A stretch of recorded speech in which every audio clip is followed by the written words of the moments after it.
Bueno, antes de empezar la última charla de este curso de actualización en enfermedad renal crónica, agradecer pues a todos por estar aquí presentes, a los que se han conectado y a los que no, bueno, no se me han podido conectar, pues igual tienen las clases grabadas, ¿no? Yo espero la verdad que se haya aprendido y más que todo que, digamos, este espacio que hemos tenido no sea solo de tipo docente, sino también un espacio de reflexión en donde se haya tomado en cuenta los datos importantes, datos claves para nosotros realizar un diagnóstico temprano y de esa manera un manejo oportuno de nuestros pacientes, ¿sí? Entonces, eso vamos a empezar con la siguiente pregunta. ¿La enfermedad renal crónica mata por el riñón o por el corazón? ¿Alguien, por favor, que me responda? Por el corazón, por las complicaciones. Perfecto, por el corazón. Entonces, la principal causa de muerte en pacientes con enfermedad renal crónica no es la falla renal terminal, sino las complicaciones cardiovasculares asociadas, como por ejemplo infarto agudo de miocardio, insuficiencia cardíaca, arritmias y accidente cerebrovascular. Por eso, el manejo integral de la enfermedad renal crónica debe incluir la prevención cardiovascular, es decir, control de la presión arterial, control de la glicemia, control del perfil lipídico y, obviamente, promover los estilos de vida saludables. Bien, entonces, para el día de hoy nos hemos planteado los siguientes objetivos. Primero, reconocer las principales complicaciones clínicas y bioquímicas asociadas a la enfermedad renal crónica. Identificar las estrategias terapéuticas que retarden su progresión. Además, vamos a aplicar medidas no farmacológicas y farmacológicas en el manejo integral del paciente. Y por último, determinar cuándo iniciar la terapia de reemplazo renal y cómo prepararse para ella. Para esto, tenemos la siguiente agenda. Cuatro puntos importantes. Primero, la asociación con enfermedad cardiovascular, enfermedad renal terminal y mortalidad. Segundo, las complicaciones. Tercero, el manejo general de la enfermedad renal crónica. Y como cuarto punto, la preparación e iniciación de la terapia de sustitución renal. Bien, entonces vamos con el primer punto. La asociación con enfermedad cardiovascular, enfermedad renal terminal y mortalidad. No es solo un problema del riñón, como ya lo hemos hablado anteriormente, es un factor de riesgo independiente para eventos cardiovasculares. Por eso, cuando hablemos nosotros del manejo, sabemos que uno de los principales, digamos, manejos es, primero, retardar la progresión de enfermedad renal crónica, segundo, las complicaciones y tercero, evitar las complicaciones cardiovasculares, ¿sí? La mayoría de los pacientes con enfermedad renal crónica mueren por causas cardiovasculares antes de llegar a la diálisis. Generalmente se asocia que a un mayor riesgo de infarto de miocardio, insuficiencia cardíaca, muerte súbita y eventos cerebrovasculares. Pero también con qué? Mayor riesgo de hospitalización por cualquier causa, mayor riesgo de mortalidad por todas las causas y por supuesto mayor riesgo de progresión a enfermedad renal terminal. Es por eso que la enfermedad renal crónica debe considerarse como un equivalente coronario. Es decir, que todo paciente con enfermedad renal crónica debe recibir tratamiento agresivo. Es decir, lo que ya les mencioné anteriormente, debemos de controlar de una manera, digamos, agresiva la presión arterial, el perfil lipídico, la glucosa. Hay que también promover estilos de vida saludables, por ejemplo, dejar de fumar, una dieta saludable y un manejo de la proteinuria, que ya vamos a hablar posteriormente con qué medicamentos. Se los adelanto, los IECA, los ARA2 o los inhibidores de transportador sodio-glucosa tipo 2 también son fármacos que ayudan a evitar la proteinuria. Ya vamos a hablar de ese temita en el manejo. Bien, en cuanto a las complicaciones, vamos a hablar de, en total, 12. Primero, la hiperpotasemia. ¿Cuál es el mecanismo? Ayer habíamos hablado. ¿Alguien que me recuerde cuál es el mecanismo por el cual existe hiperpotasemia en los pacientes con enfermedad renal crónica?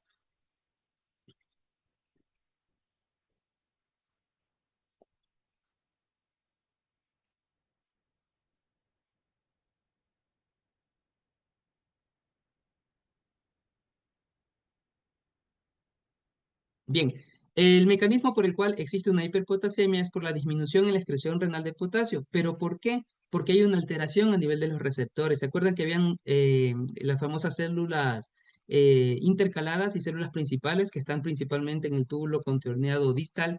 Entonces, como hay una alteración a nivel de estos receptores, no va a haber una adecuada, digamos, función de la aldosterona. Y recuerden que la aldosterona es importante para el metabolismo del potasio, ¿sí? Como comentario, podremos decir que es muy común en enfermedad renal crónica avanzada. generalmente estadio 4 o 5 más frecuentemente. Puede ser silente, pero potencialmente fatal, ¿sí? Como segunda complicación, la acidosis metabólica. Esto también, ayer habíamos hablado que se debe a, ¿qué? A la reducción de la eliminación de ácidos, ¿sí? Principalmente sulfatos y fosfatos. Y disminución de la producción de bicarbonato. Recuerden que el bicarbonato hace como un tapón, ¿sí? Pero al no haber bicarbonato, la sangre se va a acidificar más. Contribuye a la proteólisis muscular, desnutrición y progresión de la enfermedad renal crónica. ¿Ya? El tercero es la anemia. La anemia generalmente se produce ¿por qué? Ya habíamos hablado, por disminución en la producción de eritropoyetina, ¿sí? Y menor vida media de los eritrocitos. Específicamente, ¿quién? O sea, sabemos que el riñón produce, pero ¿en dónde se produce la eritropoyetina?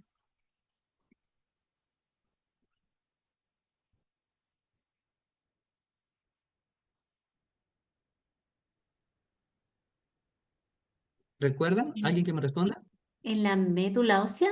¿O, o ya me jalé el examen? No, bueno, está hablando a ver, recordemos que en el riñón se produce la eritropoyetina, pero ¿en qué parte específica del riñón se produce la eritropoyetina?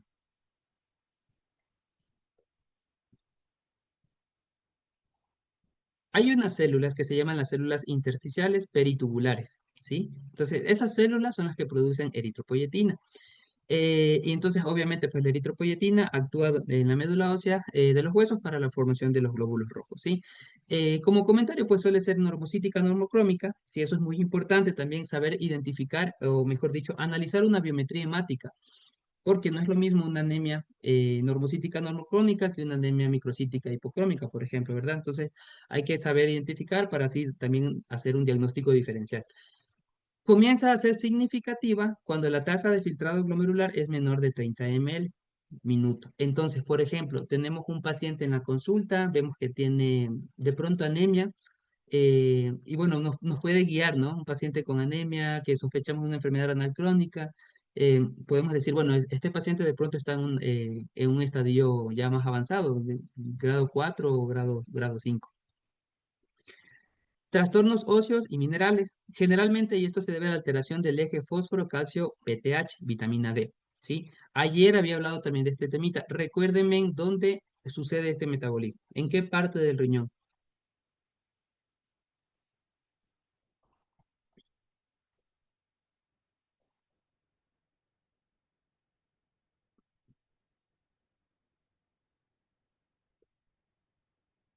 Ya, bueno, este eje se metaboliza en el túbulo contorneado proximal, ¿sí? En donde ayer se acuerdan que les había hablado que la vitamina D se activa a nivel en las células de los túbulos contorneados proximales, ¿ya? ¿Por medio de qué enzima? De la alfa hidroxilasa, de la alfa 1 hidroxilasa. Y esta enzima está estimulada ¿por quién? Por la PTH, ¿sí? Entonces, por eso, como va a haber un daño a nivel también de estas células, no va a haber una buena función, entonces la PTH, ¿qué hace en su afán de querer cumplir con esa función? Aumenta. Por eso se llama un hiperparatiroidismo secundario, ¿sí? Porque es secundario a este daño, ¿sí? Lo cual va a generar a la larga una osteodistrofia renal, ¿sí? Hay que tener en cuenta que es que un marcador temprano es la elevación de la PTH, ¿sí? Entonces, por ejemplo, si queremos también evaluar como de manera temprana el daño renal, con una PTH podemos saberlo, ¿no? Necesita manejo conjunto con nefrología y nutrición, ¿sí? Eso es importante también, ya vamos a hablar del manejo. Hipertensión arterial resistente, ¿sí? ¿Esto se debe a qué?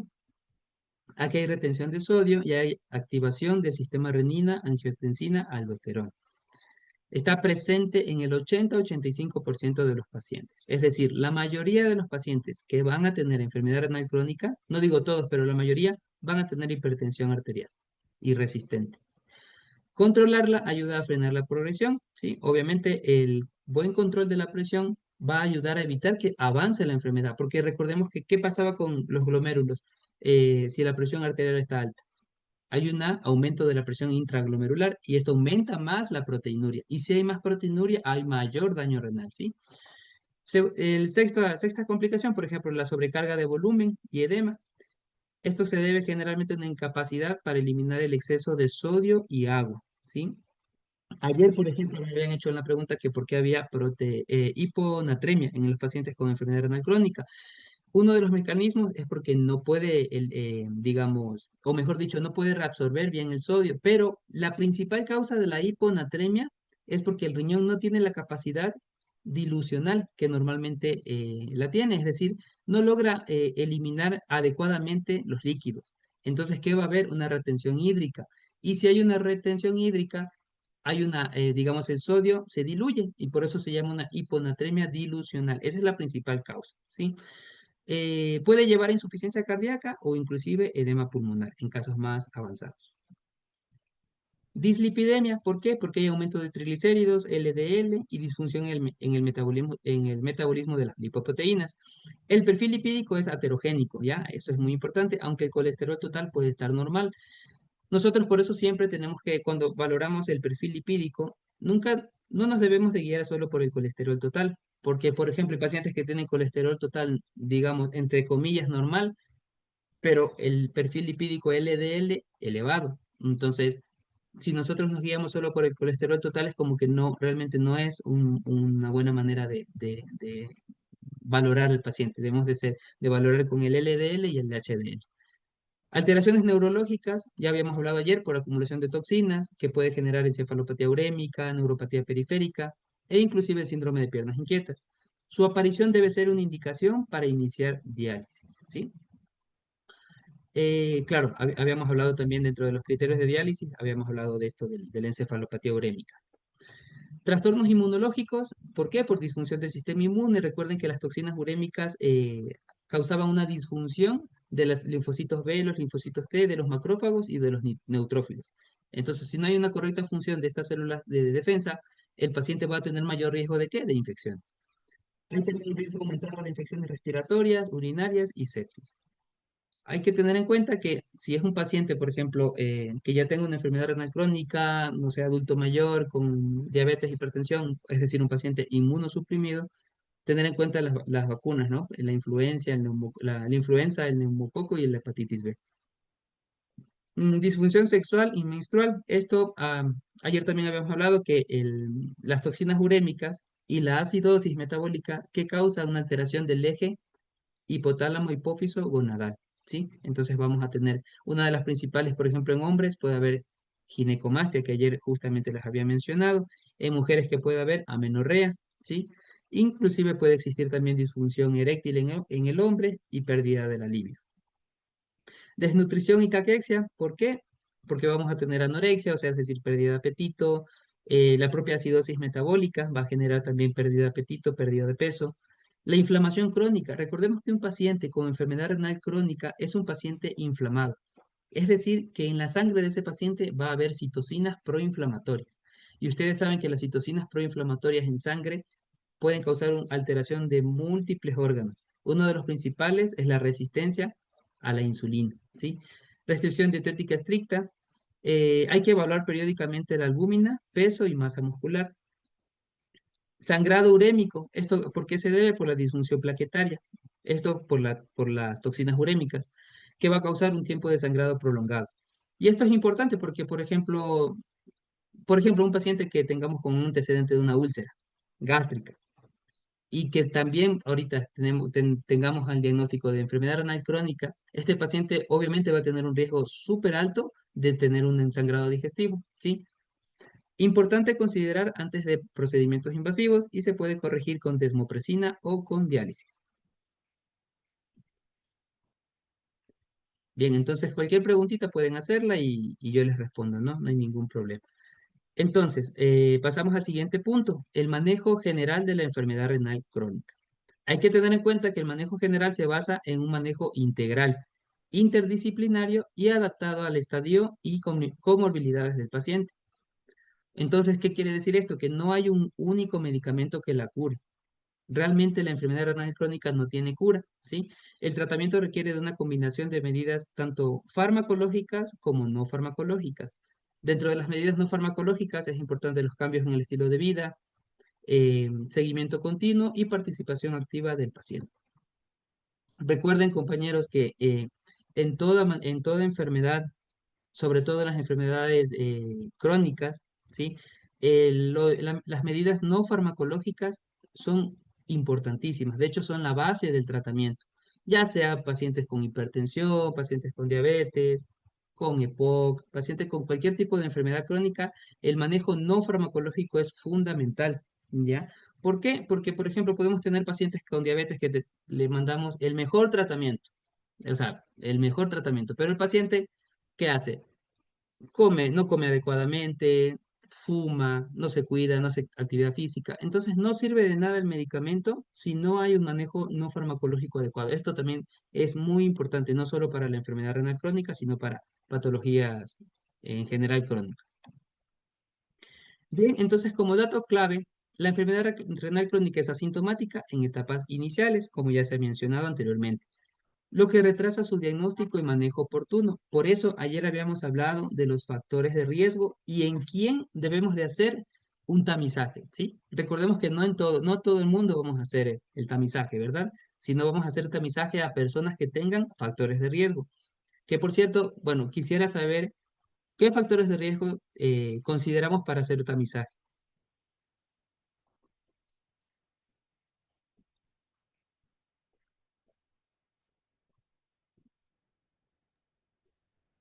Tal vez, bueno, que haya hipertensión, buenas noches con todos, diabetes mellitus, antecedentes de lipidemias Ya, y, perfecto. ¿Qué otro más? bueno, algo de cálculos renales tal vez, Ya, muy Ujú. bien. ¿Qué más? Obesidad Ujú, perfecto. y Y con lupus, bueno, qué? y enfermedades, Sí, sí, como sí, el sí. Bueno, el lupus como tal no, pero sí enfermedades autoinmunes. autoinmunes. Exacto. Ujú. Ya, ¿y qué, digamos, qué examen usted pediría como tamizaje?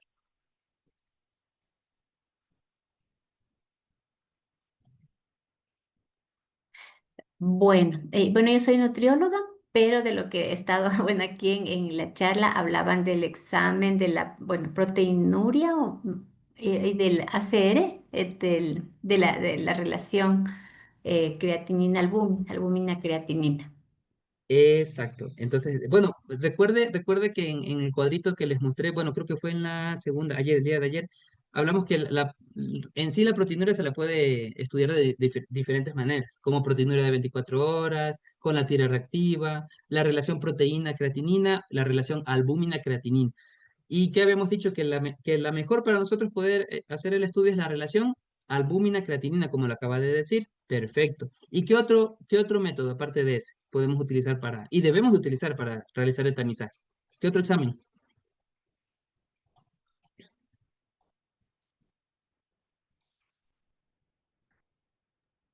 Los básicos como la creatinina, la urea y el boom, el nitrógeno ureico. Bueno, realmente, perfecto. Realmente la creatinina estaría bien, ¿sí? Eso nos dice la guía. La creatinina y el ACR, la relación albúmina-creatinina. Con esos dos examencitos más que suficientes para hacer el tamizaje, ¿sí? Y como ya había mencionado muy bien, los factores de riesgo, súper importante, ¿no? Porque no vamos a hacer a todo el mundo. Recuerden que el día de ayer habíamos hablado de que, según estudios, o sea, no conviene hacer ese estudio a todo el mundo porque sería un gasto prácticamente innecesario. Habíamos hablado del número necesario a tratar, no sé si recuerden. Bueno, digamos, no me enfoqué mucho en ese dato porque ayer estaba un poquito cansado, pero quisiera que alguien, no sé si sepan qué significa el número necesario a tratar. ¿Alguien sabe qué significa eso? ¿Puede volver a repetir la pregunta, doctor? ¿Qué es el número necesario a tratar? O también llamado NNT.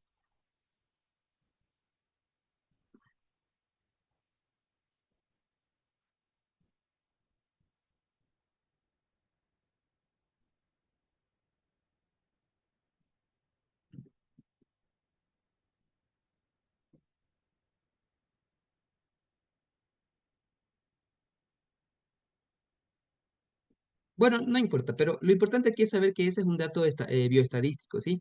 El número necesario a tratar significa cuántos pacientes tú necesitas tratar para que uno se haga beneficiar, ¿ya? Entonces, el dato es muy importante porque el NNT para detectar insuficiencia renal o sea, fue súper que alto en el sentido de que se hizo a un montón de pacientes creatinina y ACR y solo se captaron como 6. ¿sí? Entonces, por ejemplo, no me acuerdo del dato exacto, pero creo que eran 20.000 o más pacientes, pero pacientes sin factores de riesgo, y solo 6. Entonces, por eso es que realmente no tiene mucho sentido. Y eso quiero que sepan que las pruebas de tamizaje siempre se hacen con estudios epidemiológicos, ¿sí? ¿Por qué? Porque la epidemiología es muy importante. No vamos a hacer, por ejemplo, tamizaje para determinada enfermedad si no es costo efectivo, ¿sí? Y solo para que ustedes sepan, por ejemplo, cuál es el ENNT del paracetamol para disminuir la fiebre, o cuál es el ENNT del ibuprofeno para disminuir la fiebre. Es muy interesante eso. Cuando tengan tiempito pueden leerlo, hay una página del NNT. No recuerdo ahorita muy bien, pero por ejemplo, para disminuir la fiebre, el paracetamol me parece que tiene un NNT de 6. Entonces, esto quiere decir que tú necesitas tratar a 6 pacientes para que uno se haga beneficiario de disminución de la fiebre. Pero con el ibuprofeno es menor, tiene un NNT de 3, me parece. Quiere decir que necesitas tratar a 3 pacientes para que uno se haga beneficiario de la fiebre. Entonces, son datos que uno puede jugar con esos datos. Son súper interesantes, la verdad. Cuando tengan tiempo pueden leer. Bueno, continuando con la clase, más del 85% de los pacientes con enfermedad renal crónica tienen hipertensión, la mayoría. Hasta el 40% tienen algún grado de desnutrición o trastorno metabólico. La mortalidad por causas cardiovasculares es 10 veces más alta que por progresión a diálisis. Imagínense, o sea, la propia enfermedad renal crónica es más el riesgo de cardiovascular que inclusive el riesgo de progresar a diálisis, ¿sí? Y el tratamiento adecuado en etapas tempranas puede evitar que muchos pacientes lleguen a terapia sustitutiva. Bien, entonces, bueno, aquí tenemos una pirámide que a mí la verdad me gustó mucho y por eso se las puse aquí, porque, o sea, esto es como que abarca todo el abordaje integral de la enfermedad renal crónica. Y o sea, es muy bonito porque en la base tenemos qué cosa, la atención primaria, ¿sí? Para los doctores trabajan en que trabajamos, mejor dicho, en atención primaria, es la base, la verdad, de todo el sistema público. La atención primaria es lo más importante, solo que a veces no se la valora como debería de valorársela, ¿no? Entonces, en la base, ¿qué tenemos? Que está dirigido ¿a qué? A población sana y a grupos de riesgo, ¿sí? Entonces, ¿qué vamos a hacer nosotros aquí? Prevención primaria. ¿De qué manera? Con el control del riesgo, vamos a hacer promoción, vamos a dar educación. Si en caso de que sea, por ejemplo, en un paciente sano, promoción y educación. En caso de que sea un paciente con riesgo, por ejemplo, ¿qué riesgo? Un paciente, no sé, ya con hipertensión, con diabetes, con cálculos renales, ya es un paciente de riesgo, ¿verdad? Entonces, en ese paciente hay que controlar la patología. ¿Ya? Eso nosotros hacemos en atención primaria. Eso como base de la pirámide. Ahora, en el centro de la pirámide tenemos ya un paciente que tiene diagnóstico. O sea, en este caso ya el paciente ya tiene la enfermedad como tal, ¿sí? Pero aquí hay que tener en cuenta que está dirigido para enfermedad renal crónica 1, grado 1, hasta el grado 4, ¿sí? Entonces, aquí, ¿quién toma importancia? Tanto atención primaria como atención, en este caso, secundaria. Aquí podríamos ya hablar de que el nefrólogo podría estar actuando cuando ya tenga un grado 3, un grado 4, principalmente, ¿sí? Entonces, ¿qué hacemos aquí? Si es que estamos en etapas iniciales, tratamos la enfermedad causal. Si es, por ejemplo, la diabetes, mejoramos digamos, la glucosa, enlentecer la progresión, evitamos las complicaciones, evitar las enfermedades cardiovasculares. Ya les voy a hablar del tratamiento, ahí van a entender un poquito más. Y si está en una etapa ya más avanzada, preparamos al paciente para la diálisis, ¿sí? O sea, etapa 4 antes de que entre a diálisis, ya le vamos preparando al paciente, ¿sí? Y ya en la cima de la pirámide hablamos de que ya hacemos prevención terciaria. En este caso, el nefrólogo toma una mayor, en este caso, digamos, es el especialista que ya va a ver directamente al paciente en esta etapa. ¿Sí? Aquí, por ejemplo, lo que vamos a hacer es valorar si el paciente, no sé, necesita trasplante renal o si necesita diálisis, qué tipo, si va a ser hemodiálisis o diálisis peritoneal, por ejemplo. Hay que tener en cuenta que toda esta pirámide se la manejaría de una manera adecuada con investigación, atención médica oportuna y desarrollo de recursos humanos, ¿sí? Entonces, esto es muy importante, sobre todo el desarrollo de recursos humanos, porque creo que ayer o antes de ayer escuchaba la noticia de que muchas personas en el Ecuador actualmente han muerto por esto de la enfermedad renal crónica terminal. Y esto en parte se debe a qué? A la poca, digamos, poco manejo del gobierno, del Estado, invirtiendo en salud. Si no hay una buena inversión, entonces si no hay una buena inversión, ¿qué va a pasar? No va a haber una buena atención, tanto médica, no va a haber investigación y obviamente el desarrollo de recursos humanos no va a ser adecuado si los pacientes realmente se están muriendo. Bien, entonces vamos a empezar ahorita con el manejo no farmacológico, ¿ya? Es decir, modificación del estilo de vida, la piedra angular del tratamiento, ¿sí? Primero, actividad física. ¿Qué recomienda la guía Cadigo? Primero, la actividad física al menos 150 minutos semanales, ¿sí? De ejercicio aeróbico moderado. Esto que mejora la presión arterial, mejora el metabolismo y estado funcional de nuestro paciente, ¿sí? Ahora hay que recordar que no a todo paciente vamos a hacer o indicar ejercicio aeróbico moderado, o sea, eso depende mucho del tipo de paciente. Por ejemplo, si es un abuelito, no vamos a mandarle a correr, ¿verdad? O sea, depende mucho del paciente para la indicación de la actividad física, ¿ya? Pero como norma general, al menos deben de ser 150 minutos semanales, ¿sí? El control del peso, reducción progresiva si hay sobrepeso u obesidad. Mejora la presión intraglomerular y sensibilidad a la insulina, ¿sí? Cese del tabaquismo, mejora la función endotelial y reduce la progresión de la enfermedad renal crónica. El cese del tabaquismo es súper importante, ¿sí? Porque ustedes saben que una de las principales razones del tabaquismo es la nicotina que causa daño endotelial, ¿sí? Entonces, ¿qué pasa? Disminuye el riesgo de enfermedad cardiovascular y obviamente de muerte. Dieta basada en alimentos integrales y vegetales. Por ejemplo, hay que minimizar el consumo de carnes rojas, embutidos, ultraprocesados, ¿sí?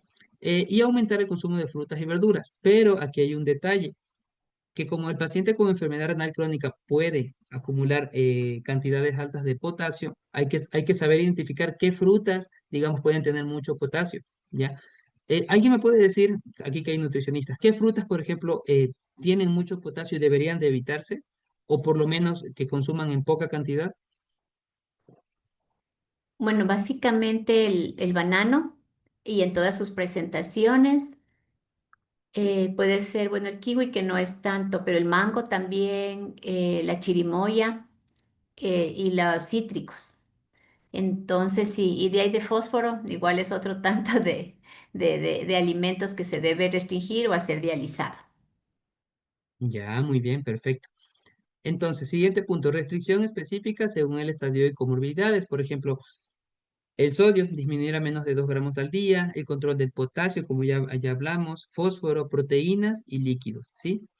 Entonces, preferiblemente, porque nosotros sabemos aquí los médicos, realmente la parte nutricional debería de ser valorada por un nutricionista, ¿sí? Nosotros, si bien es cierto, conocemos a grosso modo ciertas cosas de nutrición, pero realmente un nutricionista viene bien en el manejo de esta parte de la nutrición, ¿sí? Eso también es un dato importante. Pacientes que tengamos con enfermedad renal crónica, hagan una referencia a nutrición, que el nutricionista sabe un poco más con respecto a este tema de aquí, ¿no? Bien, dentro de la ingesta dietética recomendada, este cuadrito de aquí lo saqué de la guía de práctica clínica del Instituto Mexicano del Seguro Social y nos habla sobre, por ejemplo, en cuanto a las proteínas, el consumo debe de ser de 0,8 a 1 gramo kilogramo día de proteínas de alto valor biológico. Hay un cuadrito, déjenme ver, aquí está. Este cuadro habla sobre las proteínas de alto valor biológico, ¿sí? Esta tabla muestra, por ejemplo, alimentos comunes con sus respectivos valores biológicos. Hay que tener en cuenta que el valor biológico es una medida de la proporción de proteína absorbida que se incorpora a las proteínas del cuerpo, ¿sí? Entonces, por ejemplo, la proteína del huevo tiene un valor biológico de 100. O sea, el huevo tiene un alto contenido proteico, ¿sí?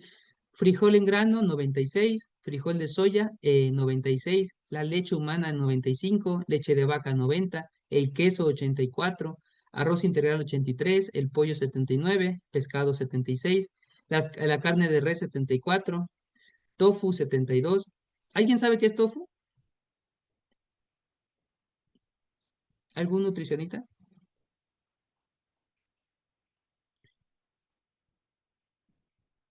El tofu es una especie de queso, por así decir, pero a base de soya también.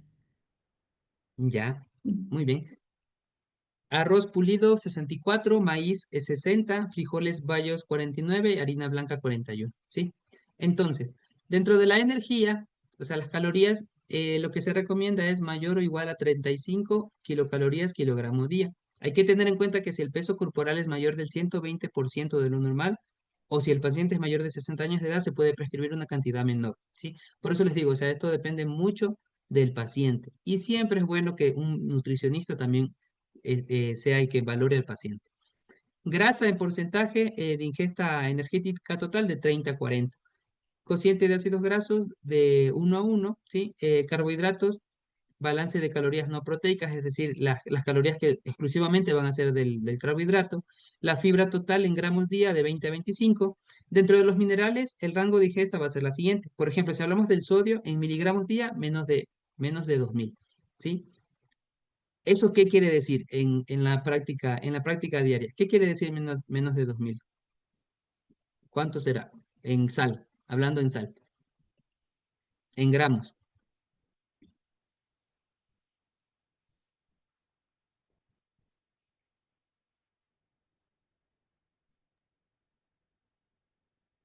Porque nosotros cuando vamos a hacer una recomendación a nuestro paciente, obvio no le vamos a decir, ¿sabe qué? La recomendación es consumir menos de 2000 miligramos día de sodio. No, tenemos que decirle ya, o sea, básicamente, de una manera práctica. ¿Cuánta una cucharadita al día de sal? ¿Cuánto es lo recomendable? 2 cucharaditas, si mal no estoy, pero sí 2 cucharaditas o menos. Ya verán, de lo que recuerdo, una cucharadita es lo máximo. Una cucharadita tiene aproximadamente 5 gramos de sal, ¿sí? Entonces, la recomendación máxima de sal es de una cucharadita. Eso repartido en todo el día, ¿sí? O sea, si tú sacas una cucharadita, aproximadamente tiene 5 gramos. Y de esa cucharadita hay que sacar la sal para el desayuno, para el almuerzo y para la merienda. Hay que tener en cuenta que hay ciertos alimentos que tienen sal.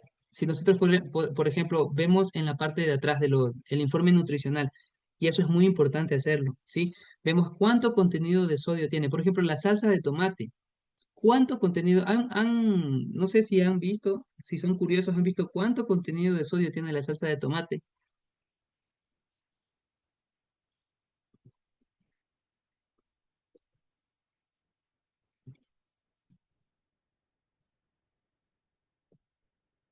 O sea, esa parte es muy importante, saber valorar también el informe nutricional de los alimentos. Sí, la salsa de tomate ahorita no recuerdo exactamente, pero tiene bastante sodio. Sí. El potasio en miliequivalentes día se recomienda de 40 a 70. El fósforo en miligramos día de 600 a 800. El calcio en miligramos día de 1400 a 1600. El magnesio en miligramos día de 200 a 300. El hierro en miligramos día de 10 a 18. El zinc en miligramos día de 15, principalmente, ¿no? Vamos a ver. Ya, sigamos, ¿no? Bien, ¿hasta aquí hay alguna pregunta?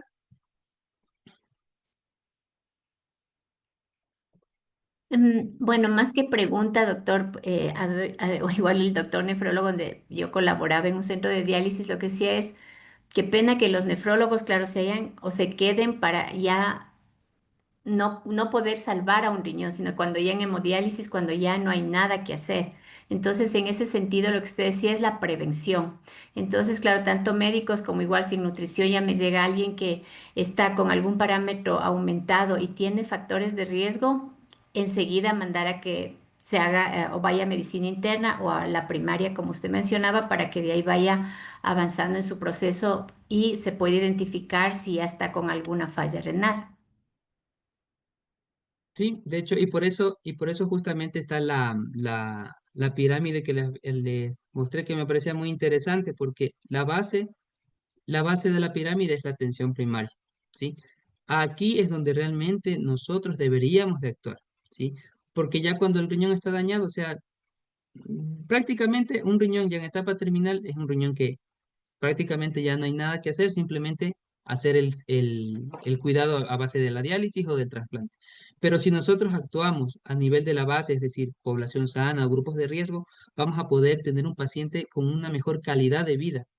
y de pronto retrasar todo el proceso que se adelantó. O sea, un paciente que nosotros vemos y actuamos de una manera adecuada va a ser un paciente que de pronto no vaya a llegar a una etapa terminal, ¿sí? Ya, sigamos. Bien, entonces, dentro del enfoque ya farmacológico, o sea, ya terminamos de hablar de la parte no farmacológica, ¿ya? Ahora vamos a la parte farmacológica. Entonces, este algoritmo es sacado de la American Family Physician, ¿sí? La revista americana de médicos de familia, que por cierto es muy, muy chévere porque las patologías se las pone de una manera muy práctica, muy interesante, la verdad, para los que quieran leer también de esa revista.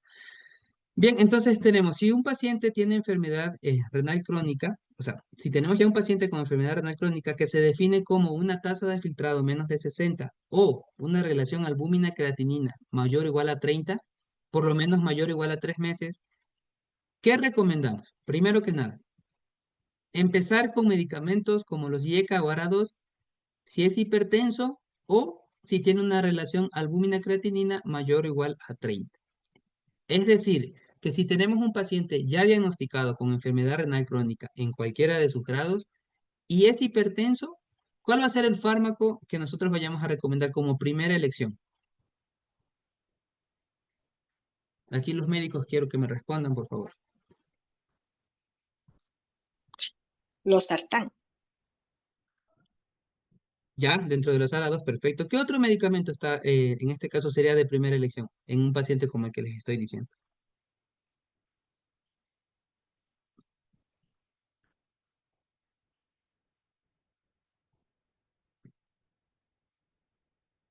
Bueno, dentro de los IECA tenemos un montón, ¿verdad?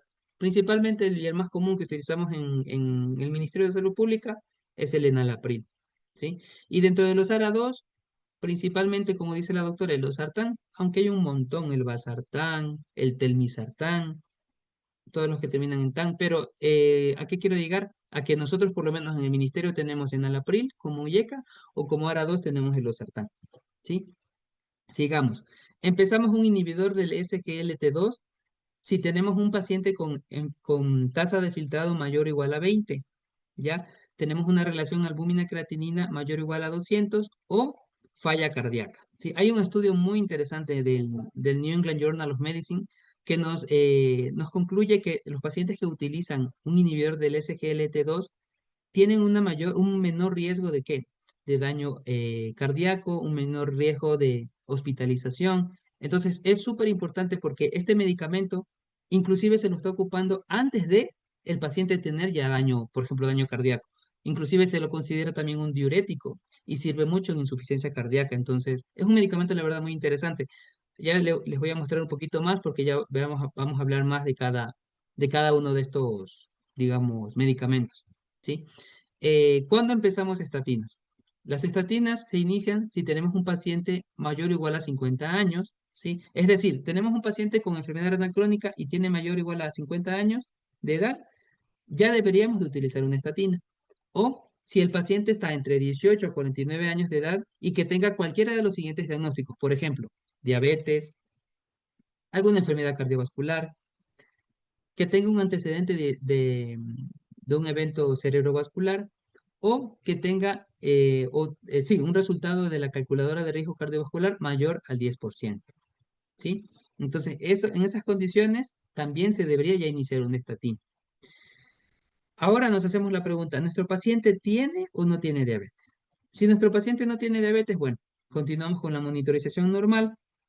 Pero si nuestro paciente tiene diabetes, en este caso, ¿qué hacemos? Podemos iniciar un agonista del GLP-1 si tenemos una hemoglobina glicosilada que no está en un rango normal, o mejor dicho, está sobre el rango, no, o sea, no está en objetivo terapéutico, ¿sí?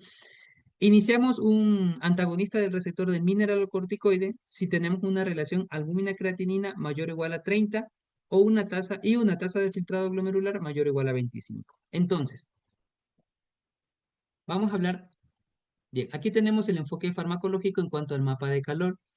Sí, entonces ayer les había dicho que les iba a presentar este mapa de calor. ¿Por qué? Porque nos ayuda a identificar al paciente, digamos, en qué momento vamos nosotros a tratarlo, referirlo, el pronóstico, a clasificarlo. Por ejemplo, en el mapa de calor, lo que es el rojo realmente en ese caso el paciente de ley tiene que ser referido a nefrología porque es un paciente de alto riesgo, ¿sí? El color amarillo, por ejemplo, puede ser manejado en atención primaria, ¿sí? Y el color naranja, ¿sí? Y el color, este color un poquito como rosado, en este caso el paciente puede ser manejado en segundo nivel, ¿sí? Entonces, por ejemplo, aquí hablando ya del manejo farmacológico, empecemos por los inhibidores del sistema renina-angiotensina, ¿sí?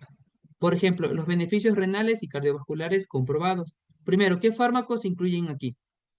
Los YECA, que son los inhibidores de la enzima convertidora de angiotensina, y los ARA2, que son los antagonistas del receptor de angiotensina 2. ¿Cuáles son sus beneficios clínicos? Primero, disminuyen la mortalidad general, retardan la progresión a enfermedad renal crónica, hay una reducción de la proteinuria y tiene efectos cardioprotectores. ¿Sí? A ver, y aquí sí quisiera que también participen. ¿De qué manera o cuál creen que es el mecanismo por el cual estos medicamentos, tanto los IECA como los ARA2, reducen la proteinuria? ¿Por qué lo hacen? ¿Alguien que sepa, por favor?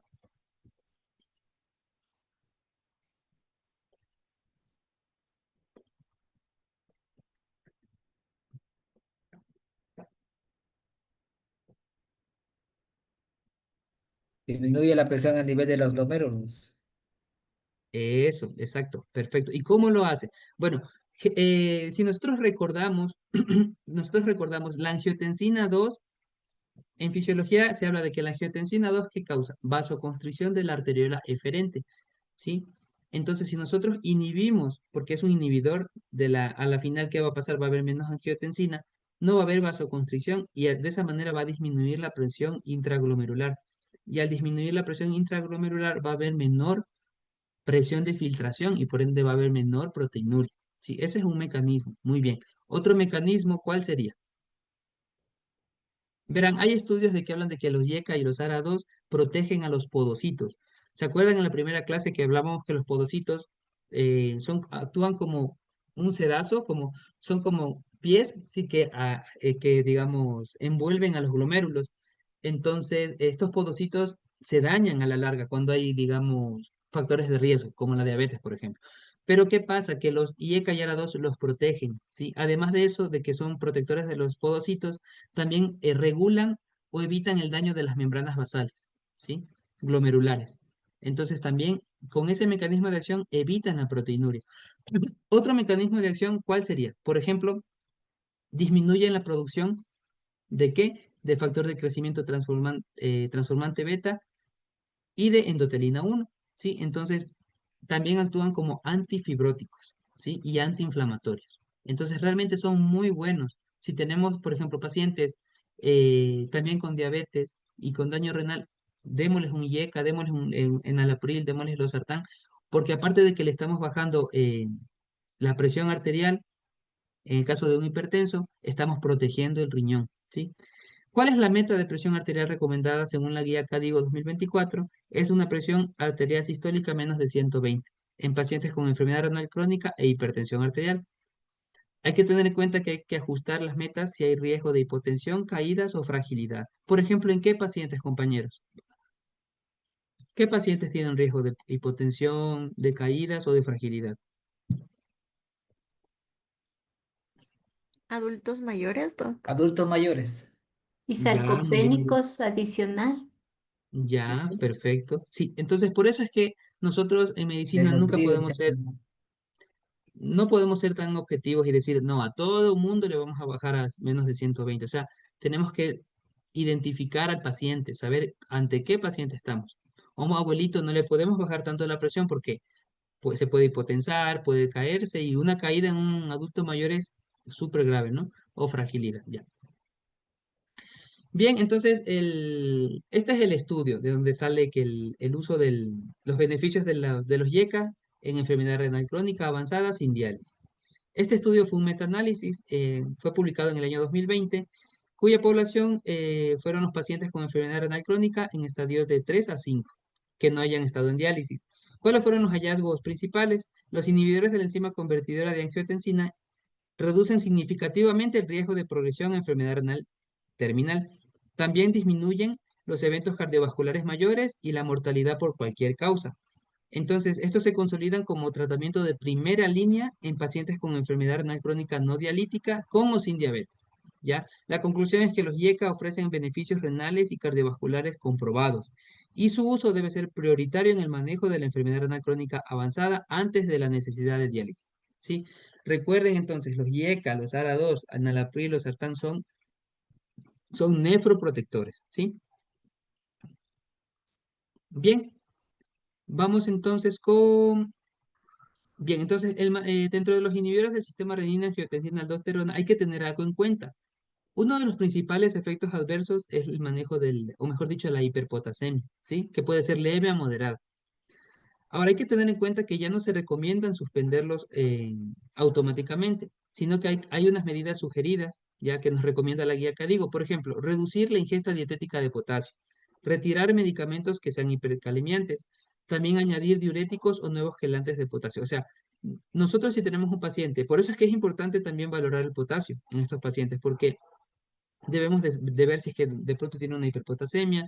eh, Eso es importante también la parte nutricional, evitar alimentos que tengan mucho potasio, no suspender el medicamento, porque miren lo que dicen, no suspenderlo, sino ver otras medidas para evitar que el potasio aumente, ¿ya? Considerar derivación a nefrología si persiste la hiperpotasemia, ¿sí? No suspenderlo, mejor considerar una derivación a nefrología, porque al suspenderle el medicamento prácticamente estamos quitando un fármaco que es muy importante, un nefroprotector, ¿sí? Vamos con el siguiente fármaco, los inhibidores del cotransportador sodio-glucosa tipo 2, ¿ya? Tienen efecto renoprotector y cardioprotector demostrado, ¿sí? ¿Cuáles son las indicaciones clave según las guías CADIGO 2024 en adultos con enfermedad renal crónica más diabetes tipo 2? En enfermedad renal crónica sin diabetes, ¿pero con qué? Con albuminuria mayor o igual a 200 miligramos o insuficiencia cardíaca diagnosticada, ¿sí? ¿Cuáles son los beneficios? Hay disminución del riesgo de lesión renal aguda, disminución de la progresión en insuficiencia renal y una disminución del riesgo cardiovascular, ¿sí? Reducción inicial de la tasa de filtrado glomerular esperada en menor a 3 a 5 ml minuto, ¿sí? En promedio un 10% o más, ¿sí? Tiene un efecto hemodinámico previsible y no suele requerir suspensión del fármaco, ¿ya? Entonces, por ejemplo, dentro de los principales efectos adversos está la candidiasis vaginal, infección perineal, depresión del volumen de cetoacidosis. Por ejemplo, ¿por qué son los efectos adversos?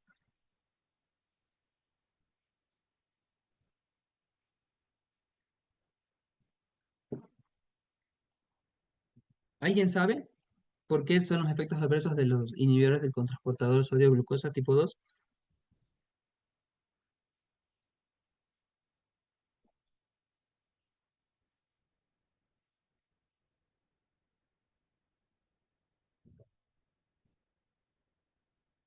A ver, ¿cuál es el mecanismo de acción? Vamos, que la clase sea un poco participativa.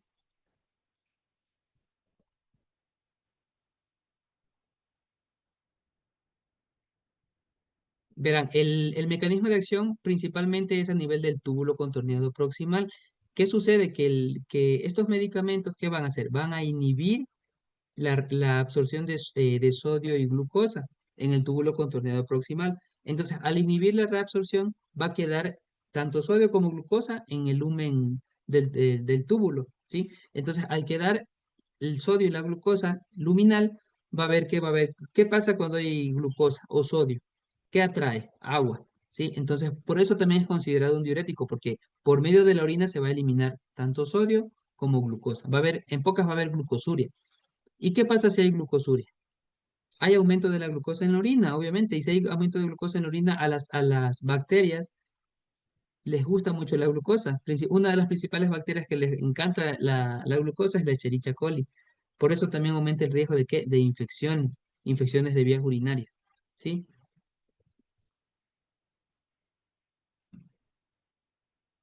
Bien, este estudio, que es una revisión del Oxford, de la Universidad de Oxford, habla justamente sobre los inhibidores del cotransportador sodio-glucosa tipo 2 en la protección cardiorrenal, sí, tanto en enfermedad renal crónica diabética como no diabética. ¿Cuál fue el objetivo principal? Fue la revisión de la evidencia sobre los inhibidores de la cotransportadora sodio-glucosa tipo 2 en enfermedad renal crónica con y sin diabetes. ¿Cuáles fueron los principales hallazgos? La dapaglifosina, empaglifosina reducen la progresión a enfermedad renal crónica terminal, hospitalizaciones por insuficiencia cardíaca y mortalidad cardiovascular. ¿Sí? Entonces, estos beneficios fueron observados tanto en diabéticos como en no diabéticos. ¿Sí? ¿Cuál es el mecanismo? Principalmente, ¿qué es lo que hacen? Primero, disminuyen la presión intraglomerular. Segundo, disminuyen la inflamación y la fibrosis. Es decir, tienen un efecto antiinflamatorio a nivel renal. Segundo, tienen un efecto hemodinámico reversible, es decir, disminuyen la tasa de filtrado glomerular. Hay una disminución de la tasa de filtrado glomerular inicial leve, ¿sí? Luego estabilización renal. Es decir, cuando nosotros iniciamos el consumo de este medicamento, puede ser, no sé, la dapaglifosina, empaglifosina, puede haber inicialmente una reducción de la tasa de filtrado glomerular, pero no se asusten porque eso es al inicio. Luego ya se estabiliza la función renal, ¿no? Ya. Bien, ahora vamos con el manejo farmacológico en cuanto a las estatinas en la enfermedad renal crónica. Hay algo importante, las estatinas, ¿qué hacen las estatinas principalmente? Prevención cardiovascular, ¿ya? La que recomienda las guías KDIGO 2024, uso rutinario en la mayoría de pacientes con enfermedad renal crónica. Tienen indicación fuerte principalmente en estadios de 3 a 5, no en diálisis. Eso hay que tener muy en cuenta. Esto sí también quisiera preguntar, ¿cuál es el mecanismo de acción de las estatinas?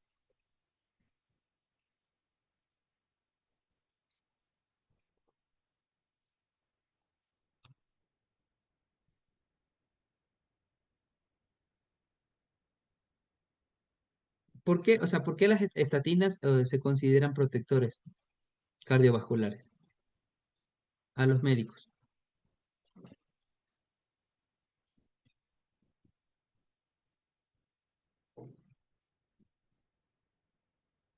Ya, bueno, verán, las estatinas, ya sea, no sé, la simvastatina, la atorvastatina, la rosuvastatina, aparte de que disminuyen el colesterol, principalmente el LDL, también tienen mecanismos de antiinflamatorios a nivel vascular, ¿sí? Y esto es súper importante.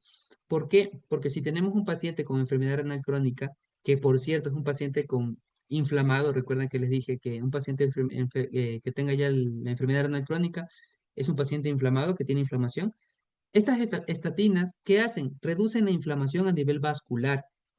Y aparte de eso, si nuestro paciente tiene una placa ateromatosa, la estabiliza, ¿sí? Entonces, esto es muy importante si hablamos de la vasculatura renal, porque obviamente, ¿qué va a pasar? Va a estabilizar la placa, va a disminuir la inflamación a nivel vascular y eso va a mejorar la función, ¿sí? O estabilizarla por lo menos. Ya, entonces, ¿qué estatinas? Estatinas sin ajuste renal necesario, por ejemplo, la torvastatina, que por cierto es de alta densidad, la pravastatina, la simvastatina, que es de intensidad moderada. Y aquí, bueno, aquí hace falta la rosuvastatina, que es la que tiene una mayor, digamos, mayor efecto o poder, digamos, para disminuir el colesterol, solo que es muy cara, ¿no? La estatina que requiere ajuste es la rosuvastatina, sí, máximo de 10 miligramos diarios, ¿no? Si la tasa de filtrado es menor de 30 ml minuto. Bien, tenemos aquí este estudio del Nature, que es una revista también que tiene muchos factores de impacto, en cuyo estudio que se hizo, la evidencia sobre estatinas en la enfermedad renal crónica fue un metaanálisis en red de 43 ensayos clínicos aleatorizados, es decir, en más de 110.000 pacientes, cuyo objetivo fue comparar el efecto de diferentes estatinas sobre el declive de la función renal y proteinuria. ¿Cuáles fueron los principales hallazgos? El uso de estatinas durante un año redujo la pérdida de la tasa glomerular en menos del 0.61 ml minuto. La proteinuria con una diferencia media estandarizada de menos de 0.58. Aparte de eso, no hubo evidencia clara de que una estatina sea superior a otra en beneficios renales. Y eso es muy importante porque, por ejemplo, al menos en el Ministerio de Salud Pública contamos solo con la simvastatina. Entonces, vale mucho el uso de la simvastatina si nosotros tenemos ya un paciente con enfermedad renal crónica, ¿sí? Las estatinas en general retardan la progresión de la enfermedad renal crónica, ¿no? Entonces, como conclusión, el uso de estatinas atenúa el deterioro renal y la proteinuria, ¿ya? Pero no se puede concluir cuál es la mejor estatina específica, ¿no? Esto es importante. Bien, tenemos otro medicamento, por ejemplo, los agonistas del péptido similar al glucagón tipo 1. Bien, entonces, por ejemplo, ¿qué beneficios tiene? Comprobados. Mejoran el control glucémico, promueven pérdida de peso, retardan la progresión de la insuficiencia renal y reducen la mortalidad cardiovascular y total. ¿Sí? Dentro de los agonistas del péptido similar al glucagón tipo 1, o sea, los GLP-1, hay que tener en cuenta que tenemos la dulaglutida, la liraglutida, la semaglutida. Estos están asociados con beneficios cardiovasculares demostrados. Ahora hay que tener en cuenta el precio. Realmente son medicamentos muy, muy caros, ¿ya? Que no están a disponibilidad de todo el mundo. El monitoreo según las guías CADIGO, tenemos que hay que medir la hemoglobina glicosilada y ajustar ajustar el objetivo de la hemoglobina a menos de 8%. ¿Según qué? Según las comorbilidades, la esperanza de vida, complicaciones macrovasculares y riesgo de hipoglicemia, ¿no? Aquí tenemos el estudio, que es de la revista Lancet, en donde, bueno, el tema es fue agonistas del receptor GLP-1 en enfermedad renal crónica y diabetes tipo 2. Fue un metaanálisis de 11 ensayos clínicos aleatorizados. Aquí, en este estudio, pues, se valoró a 85.373 pacientes, cuyo objetivo fue evaluar si los agonistas del receptor GLP-1, ya sea la semaglutida, liraglutida o la dulaglutida, reducen eventos renales y cardiovasculares en pacientes con diabetes tipo 2. En este caso, los principales hallazgos hubo una reducción del 16% en insuficiencia renal terminal, reducción del 13% en eventos cardiovasculares mayores y reducción del 12% en mortalidad por todas las causas, ¿sí? La seguridad no aumentó el riesgo de pancreatitis aguda ni de hipoglicemia grave. Y aquí el dato, pues, digamos, importante, sí aumenta la discontinuación por efectos adversos. O sea, en este caso, algunos pacientes no quisieron continuar con el tratamiento debido a qué? A los efectos adversos, por ejemplo, náusea o vómito. Tenemos otro fármaco, por ejemplo, los antagonistas del receptor de mineralocorticoide no esteroideos, cuyo mecanismo de acción, ¿cuál es? Bloquea de forma selectiva el receptor de mineralocorticoide. Disminuye la fibrosis e inflamación a nivel renal y del corazón, ¿sí? Además de eso, ¿cuáles son las indicaciones principales? En enfermedad renal crónica con diabetes tipo 2 y reduce la progresión renal, ¿sí? Disminuyen las hospitalizaciones por insuficiencia cardíaca. Si, por ejemplo, tenemos el famoso Finerenone, ¿sí? Que lo conocemos como Kerendia. Ese medicamento podría ayudarnos, ¿no? Que es el antagonista del receptor de mineralocorticoide. Precauciones y monitoreo, hay que tener en cuenta el riesgo de hiperpotasemia, ¿sí? Porque recordemos que estos medicamentos que son ahorradores de potasio, entonces mucho, mucho cuidado. Suspender si el potasio, por ejemplo, está mayor de 5.5 mil equivalentes, ¿sí? Tiene una vida media corta de 2 a 3 horas, ¿ya? Ahora, ¿qué recomienda la guía CADIGO 2024? El usar en combinación con inhibidores del sistema renina-angiotensina-aldosterona si hay albuminuria persistente, ¿sí? Idealmente, ¿en quiénes? En pacientes con riesgo cardiovascular alto. ¿De dónde sale este estudio? Bueno, este estudio sale de la Sociedad Europea de Cardiología, en donde, bueno, aquí el tema es la finerenona tiene beneficio cardiovascular y renal en enfermedad renal crónica y diabetes mellitus tipo 2. Se realizó en una población de 13.026 pacientes con enfermedad renal crónica y diabetes tipo 2, cuyos resultados, ¿cuáles fueron? A nivel cardiovascular hubo una reducción del 14% en el riesgo de muerte, infarto por muerte cardiovascular, infarto, enfermedad cerebrovascular o insuficiencia cardíaca. Eso a nivel cardiovascular. Ahora, a nivel renal, hubo una reducción del 23% en progresión a enfermedad renal crónica, ¿sí? Principalmente fallo renal y muerte renal, ¿no? Dentro de la seguridad, tenemos que la hiperpotasemia con suspensión del tratamiento en 1.7% versus 0,6% con placebo. La conclusión, la finerenona, en combinación con los inhibidores del sistema renina-angiotensina-aldosterona, reducen de forma significativa el riesgo de eventos cardiovasculares y progresión renal en pacientes con enfermedad renal crónica y diabetes mellitus tipo 2. ¿Sí? O sea, la indicación en este caso es pacientes con enfermedad renal crónica y diabetes mellitus tipo 2, como lo decían inicialmente en el algoritmo, ¿no? Bien, no sé si de pronto hay alguna pregunta al momento. Sí, para lo que es los hipoglipemiantes, ¿se necesita lo que es una dosis baja o una dosis alta para tener lo que es el beneficio? ¿De cuál? De los hipolipemiantes. ¿Hipolipemiantes? Sí, Bueno, realmente no te dice la dosis, no te dice por ejemplo, si tú quieres actuar para disminuir el colesterol, sí, sí se sabe que dosis más altas suelen ser más efectivas. Pero, por ejemplo, para prevención, en este caso, o para nefroprotección, no habla de una dosis más alta, simplemente te dice que debemos de iniciar el tratamiento con una estatina. Inclusive, no sé si en el estudio viste que decía que no hay, digamos, diferencia entre cuál es mejor. Por ejemplo, entre la simvastatina, atorvastatina o la rosuvastatina. Por aquí tengo no sé si, por aquí está. Mire, por ejemplo, aquí te dice, el uso de estatinas atenúa el deterioro renal y la proteinuria, pero no se puede concluir cuál es la mejor estatina específica. En cambio, por ejemplo, si tú me preguntaras el uso de la estatina para disminuir el colesterol, ahí yo sí te puedo decir, por ejemplo, la rosuvastatina es mucho mejor. Y si nosotros queremos, digamos, ser más, digamos, tenemos la simvastatina que no tiene un buen, digamos, no tiene un potente efecto como la rosuvastatina, debemos de tener una dosis alta por lo menos, pero para disminución de colesterol. Ahora, como prevención o como nefroprotección, no te habla de una dosis exacta. ¿Alguna otra pregunta? Este, por lo que es de efecto beneficioso, no, tal vez no se ha probado solamente el uso en solitario de SGLT2 en pacientes no diabéticos. ¿Puedes repetirme, por favor? No te escuché bien.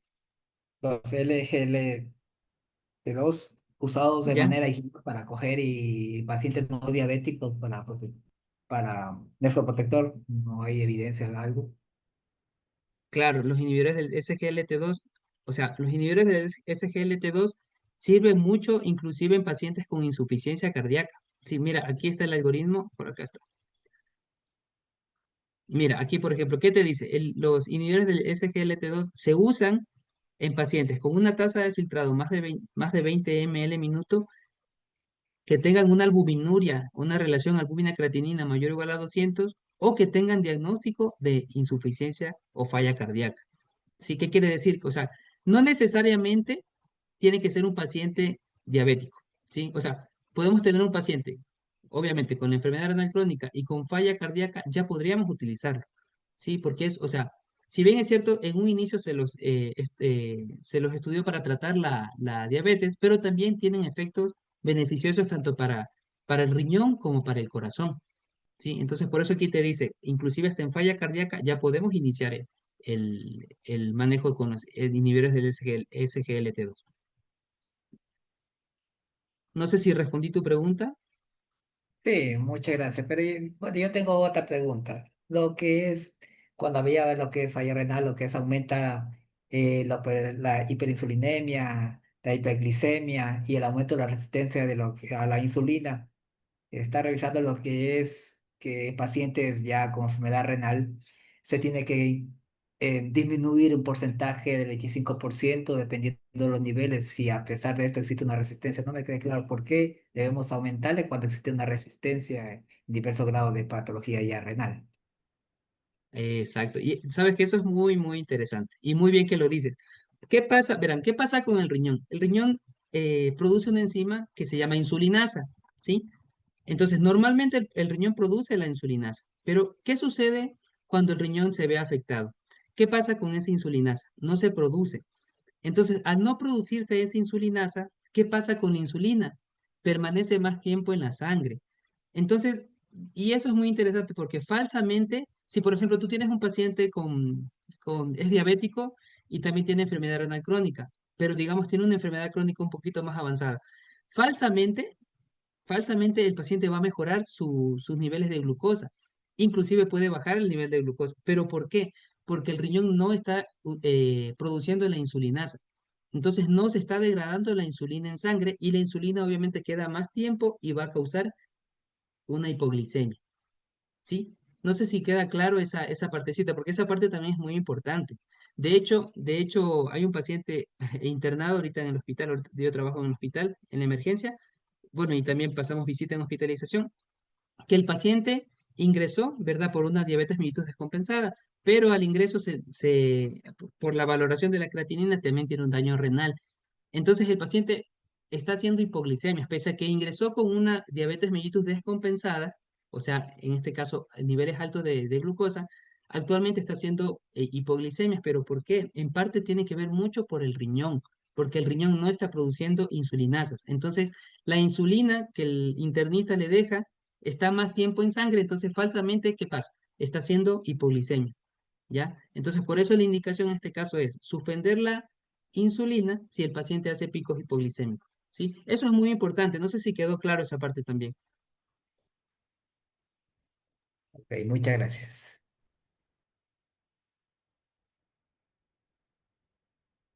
Ya, ya. Entonces vamos ahorita con esta otra parte, ¿ya? ¿Qué hay de las vitaminas y suplementos? Primero, el calcitriol, que es la vitamina D activa. ¿Por qué se usa en enfermedad renal crónica? En enfermedad renal crónica hay disminución de la conversión de vitamina D a su forma activa por disfunción tubular. Ya habíamos hablado del metabolismo a nivel del túbulo contorneado proximal. Esto contribuye a qué? A hipocalcemia, aumento de la PTH y alteraciones óseas, principalmente osteodistrofia renal. Entonces, ¿cuáles serían las indicaciones de calcitriol? Principalmente, obviamente, en enfermedad renal crónica, grado 3A al grado 5, con PTH elevada de forma persistente. También en casos de hipocalcemia o evidencia de enfermedad ósea renal. Se usa el calcitriol, paracalcitol o el alfa-calcidol, ¿sí? Generalmente nosotros utilizamos el calcitriol. ¿Cuál va a ser el objetivo? Suprimir la PTH moderadamente sin inducir una hipercalcemia o hiperfosfatemia. ¿Cuál es la dosis terapéutica del calcitriol? Tenemos el calcitriol oral, que en enfermedad renal crónica no dialítica, la dosis va de 0,25 a 0,5 microgramos día, es decir, una vez al día o cada 48 horas. Si el paciente ya está en diálisis, se puede indicar 0,5 a 1 microgramo 3 veces por semana. Ya, eso es el calcitrol, que es el principal, digamos, medicamento que se usa. Ahora tenemos el alfa-calcidol, generalmente la dosis va de 0,25 a 1 microgramo día, o el paricalcitol, que la dosis va de, si es oral, hablamos de 1 a 2 microgramos día, y si es intravenoso en diálisis, por ejemplo, de 2,5 a 15 microgramos 3 veces por semana. Recordemos aquí el medicamento principal, que es el calcitriol. Bien, el ácido fólico y el complejo B. ¿Cuáles son las funciones? El ácido fólico participa en la síntesis del ADN y la conversión de homocisteína. Hay que recordar que la hiperhomocistinemia en enfermedad renal crónica se asocia con mayor riesgo cardiovascular. Entonces, ¿cuál va a ser el uso clínico en este caso? La suplementación en anemia por deficiencia o uso de eritropoyetina, ya que aumenta la demanda de folato. Sí, o sea, es decir, si nosotros, por ejemplo, estamos dando, ya administrando eritropoyetina a nuestro paciente, debemos de también dar las vitaminas necesarias para que el glóbulo rojo se forme de una manera adecuada. ¿Sí? Recordemos que en la replicación celular se necesita bastante la participación del ADN. Entonces, el ácido fólico ayuda mucho a la síntesis del ADN. Recordemos que la eritropoyetina, al actuar en la médula ósea de los huesos, aumenta la replicación celular. Entonces, sí es muy importante, ¿no? Parte del tratamiento de síndromes megaloblásticos o suplementación general en enfermedad renal crónica avanzada. Ese también es otro uso clínico. Aunque disminuir la homocisteína no ha demostrado reducir eventos cardiovasculares directamente, se usa en enfermedad renal crónica para evitar deficiencias nutricionales, ¿sí? Tanto el ácido fólico como el complejo B. ¿Cuáles son las indicaciones? Por ejemplo, en anemia megaloblástica, deficiencias nutricionales, soporte en uso de eritropoyetina, ¿sí? Dosis terapéuticas del ácido fólico de 1 a 5 miligramos día vía oral, de la vitamina B12 de 1000 microgramos mes intramuscular, ¿sí? O 1000 a 2000 microgramos día vía oral, según la biodisponibilidad en este caso. La piridoxina, que es la vitamina 6, la vitamina B6, la dosis va de 10 a 50 miligramos día. Puede usarse en anemia o neuropatía. Hay que recordar que las vitaminas del complejo B también, ¿qué pasa? Con el complejo B puede causar neuropatía. Si hay una deficiencia, entonces también nos ayuda. Bien, con respecto a la vitamina C, el ácido ascórbico tiene también indicaciones, por ejemplo, en apoyo en anemia resistente a la eritropoyetina. O sea, si tenemos un paciente que realmente no está mejorando su anemia con la eritropoyetina, podemos dar como coadyuvante la vitamina C. También se la usa en deficiencia nutricional en pacientes con diálisis y como cofactor en el metabolismo del hierro. La dosis terapéutica bioral va de 60 a 100 miligramos día, intravenoso en caso de diálisis de 300 miligramos 1 a 3 veces por semana, ¿sí? Hay que tener en cuenta que su uso es limitado y supervisado. Hay que tener también precaución, por ejemplo, dosis mayores a 200 miligramos día pueden favorecer la acumulación de oxalato, ¿sí? Y recuerden que el oxalato nos puede causar alguna nefropatía, ¿sí? Entonces, mucho cuidado también con esto. Bien, y bueno, el último punto en este caso es la preparación e iniciación de la terapia de sustitución renal. Tenemos cuatro puntos importantes aquí. Primero, la elección de la terapia de reemplazo renal, la preparación para la hemodiálisis, la preparación para la diálisis peritoneal y la preparación para el trasplante renal. Como primer punto, la elección de la terapia de reemplazo renal. Generalmente, y si hablamos de hemodiálisis, puede ser, puede ser en algún centro especializado o inclusive en casa. Requiere acceso vascular, más común, pero con visitas frecuentes al hospital, ¿sí? En cuanto a la diálisis peritoneal, puede hacerse en casa y utiliza el peritoneo como membrana de filtración, ¿sí? Hay que tener en cuenta que tiene una mayor autonomía y menos traslados, ¿ya? Si hablamos del trasplante renal, es el tratamiento de elección, mejora la calidad de vida y reduce la mortalidad. Idealmente debe hacerse antes de iniciar la diálisis, ¿no? Entonces, ¿qué es el acceso vascular? Ya, la hemodiálisis necesita acceso directo al torrente sanguíneo para poder depurar la sangre. Este acceso debe ser lo más seguro y eficiente posible, ¿ya? Entonces tenemos, por ejemplo, aquí los tipos de acceso y las características principales de cada uno. Si hablamos de la fístula arteriovenosa, tenemos que una de las características principales es que es la primera opción preferida, ¿ya? Conecta una arteria y una vena, hay menor riesgo de infección y requiere de 1 a 3 meses para que pueda estabilizarse, ¿ya? Y algo importante, puede durar muchos años. Por eso generalmente se la ocupa como la primera opción. Ahora, el injerto arteriovenoso en este caso está usado si las venas no permiten fístulas. Es un tubo sintético entre arteria y vena, rápido de usar, pero tiene más complicaciones, ¿no? Y el catéter tunelizado, en este caso se coloca en una vena central, por ejemplo, y una de las que más se utiliza es la vena yugular. Es útil en urgencias o cuando no hay una fístula madura. Tienen mayor riesgo de infecciones y trombosis, ¿ya? Y en este caso, bueno, este es solo de uso temporal o en casos especiales. Hay aquí que tener en cuenta puntos claves a reforzar. Por ejemplo, la colocación debe planificarse antes de que el paciente inicie la diálisis. Idealmente cuando su tasa de filtrado glomerular está por debajo de 25 ml minuto, ¿ya? Para evitar iniciar diálisis con un catéter que aumente el riesgo de infección y hospitalización, ¿sí? Recomendaciones importantes en este caso: evitar venopunciones en el brazo destinado a la fístula, educar al paciente en el cuidado del acceso vascular y derivar al cirujano vascular especializado con anticipación. Ya, preparación para la diálisis peritoneal. Primero, ¿qué es la diálisis peritoneal? Consiste en colocar un catéter en la cavidad abdominal, a través del cual se infunde una solución de diálisis, ¿no? Esta solución capta toxinas y líquidos que luego se drenan. Hay que tener en cuenta la preparación adecuada del catéter. El catéter se puede usar inmediatamente, pero idealmente se espera de 10 a 14 días para permitir una buena cicatrización, ¿sí? ¿Qué hacer si hay que iniciar antes? En este caso, si el paciente requiere comenzar la diálisis antes de los 10 días, se puede hacer con intercambios de bajo volumen y en posición de cúbito para minimizar el riesgo de fuga, ¿sí? En este caso, las recomendaciones son planificar la colocación del catéter antes de que se necesite iniciar la terapia, instruir al paciente en el cuidado del sitio del catéter y vigilar signos de infección o complicaciones. Bueno, realmente esto ya es un manejo más especializado, ¿no? Con ya realmente en algún centro donde hay nefrólogos, especialistas los cuales ya tienen mayor acceso a este tipo de tratamientos, ¿no? Preparación para el trasplante renal. Hay que tener en cuenta que es considerado el tratamiento de elección para los pacientes en enfermedad renal crónica terminal, ya que mejora significativamente la calidad de vida y reduce la mortalidad. Ya, dentro de la evaluación y preparación incluye una evaluación médica integral del posible receptor y, si es posible, del donante vivo. ¿Ya? Esta evaluación detecta posibles contraindicaciones y optimiza la condición clínica del paciente antes del procedimiento, ¿sí? Entonces, en este caso, se valora tanto el donante como el paciente que va a ser el receptor, ¿sí? Hay que tener en cuenta que, y en el algoritmo de la valoración de la creatinina, en los Estados Unidos utilizan mucho el aclaramiento de creatinina para valorar realmente cuál es la tasa de filtrado glomerular, ¿sí? Datos preocupantes, por ejemplo, lamentablemente muchos pacientes nunca son evaluados para trasplante. Como dato importante también, entre 2005 y 2009, el 12.5% de los pacientes que iniciaron diálisis en Estados Unidos nunca fueron referidos para evaluación. Imagínense, si en los Estados Unidos sucede eso, ¿qué pasa acá en el Ecuador? Realmente es poco o casi nulo. Ya, no sé si de pronto hay alguna pregunta. No me quedó claro eso de bueno, me fui al baño, ¿no? Tal vez me salté esta parte de lo que es el tratamiento de la anemia en estos pacientes. Se lo da eritropoyetina con hierro intravenoso por vía oral. Y también lo que es cuando sería conveniente ponerle albúmina.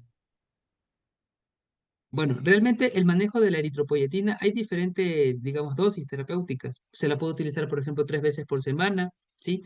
¿Y por qué la pregunta de las vitaminas en este caso es porque la eritropoyetina estimula la médula ósea de los huesos? Entonces, al estimular la médula ósea, ¿qué causa? Aumento de la producción de los glóbulos rojos. Pero el glóbulo rojo necesita de qué?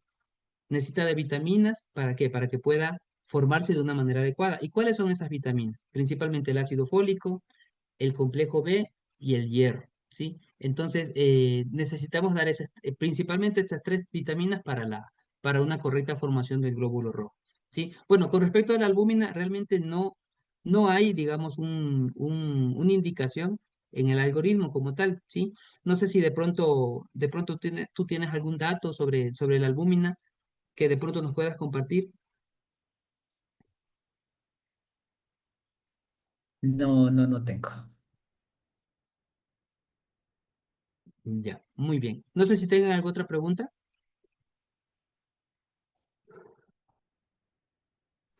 Hola, buenas noches. Una consulta, doctor, en cuanto a los suplementos también orales, porque estábamos hablando de los suplementos en la parte que estaba escuchando, pero hay muchos pacientes que también se los suplementa vía oral con estos que son altos en albúmina o de proteína de soya.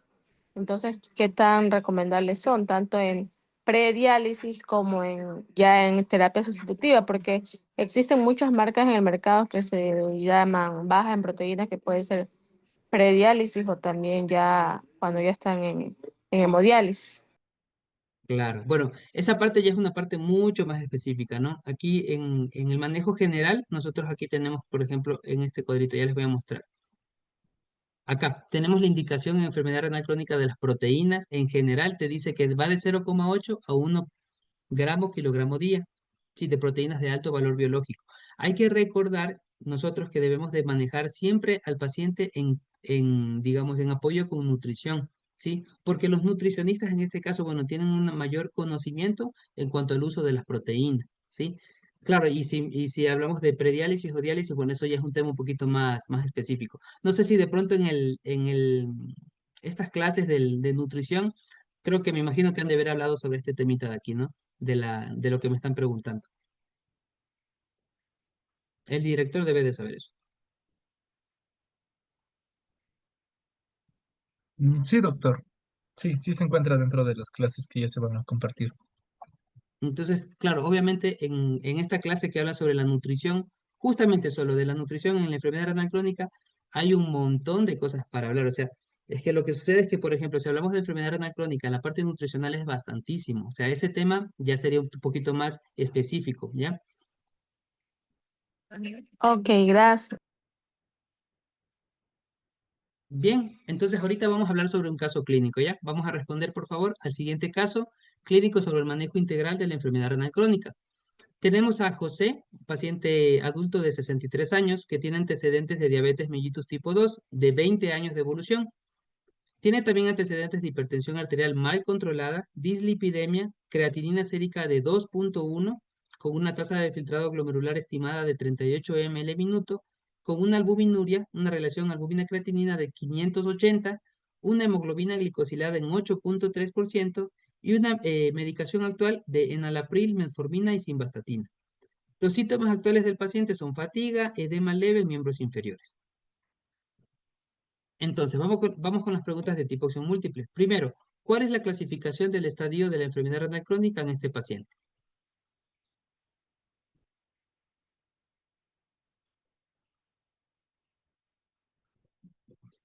G4 a 2. ¿Alguien más?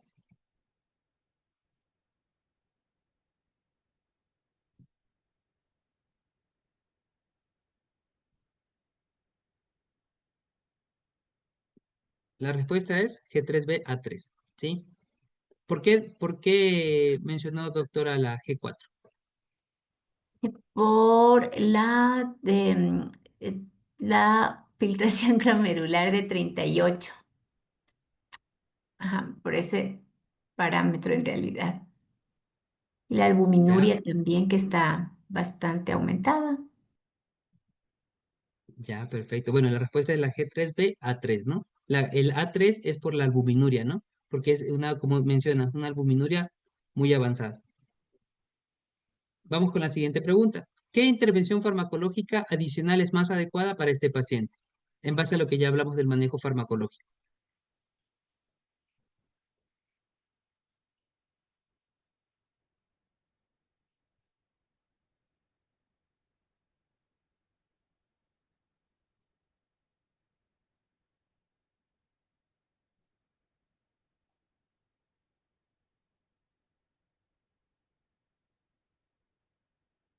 ¿Cuál creen que sea la intervención farmacológica adicional? Recuerden que el paciente está tomando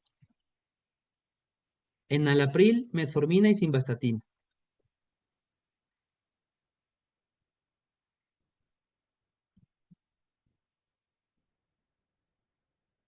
¿Qué medicamento más le hace falta al paciente? Recuerden el algoritmo. La B. SGLT2. ¿Ya? ¿Quién dijo? Bueno, SGLT2, perfecto. Ujú, muy bien. Siguiente pregunta. En cuanto al control metabólico, ¿cuál sería una meta de hemoglobina glicosilada razonable para este paciente?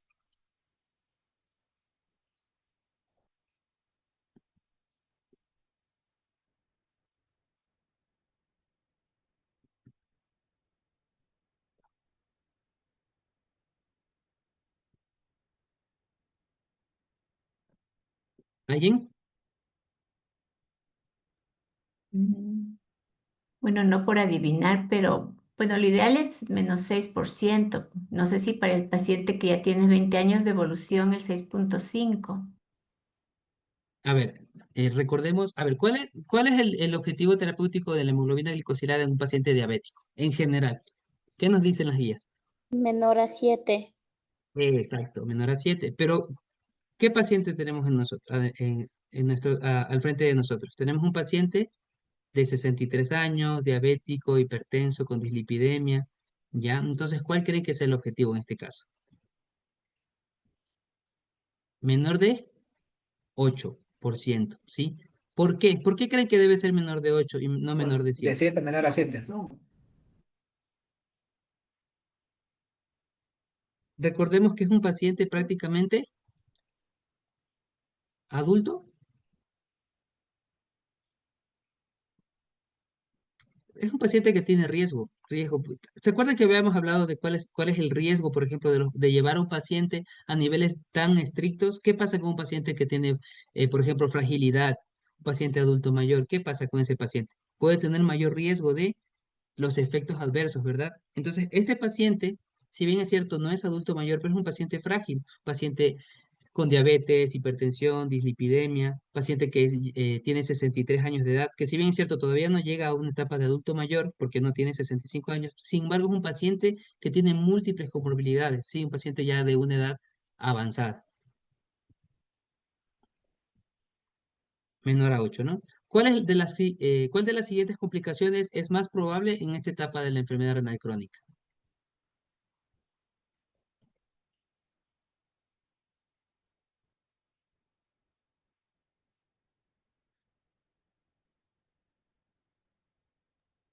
B.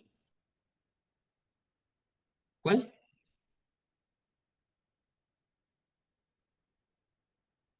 No escuché. La B. La hiperfosfatemia e hiperparatiroidismo. Recordemos que esta es una de las manifestaciones más comunes. Sí, también se los mencioné en las diapositivas. Bueno, cuando vayan a repetir o a escuchar nuevamente la clase, van a ver que esta es una de las manifestaciones más probables. Sí, en una diapositiva está este dato de aquí. ¿Qué cambio en la medicación actual sería más relevante para prevenir progresión de la enfermedad renal? Por ejemplo, suspender el YECA, sustituir simvastatina por atorvastatina, cambiar metformina por insulina de acción rápida o agregar AINES para dolor articular.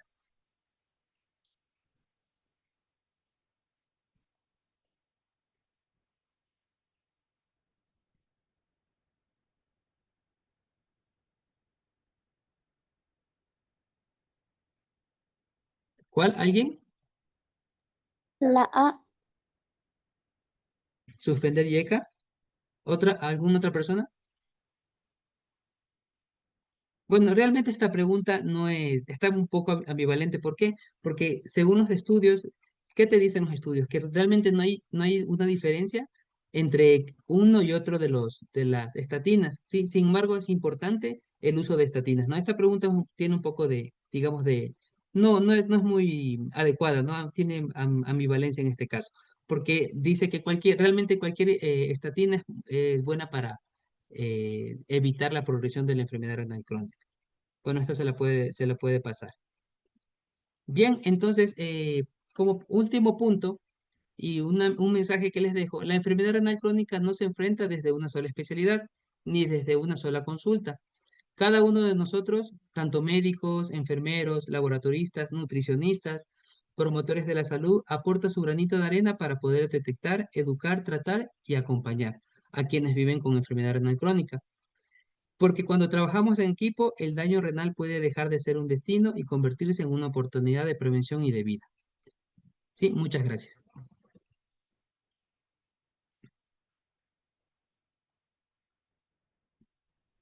Perfecto, un agradecimiento al doctor Daniel Toro por habernos acompañado en estas 3 jornadas con el tema de actualización en enfermedad renal crónica. No sé si es que hay alguna duda última para ya finalizar con el espacio. Esta es la última sesión sincrónica que se va a tener.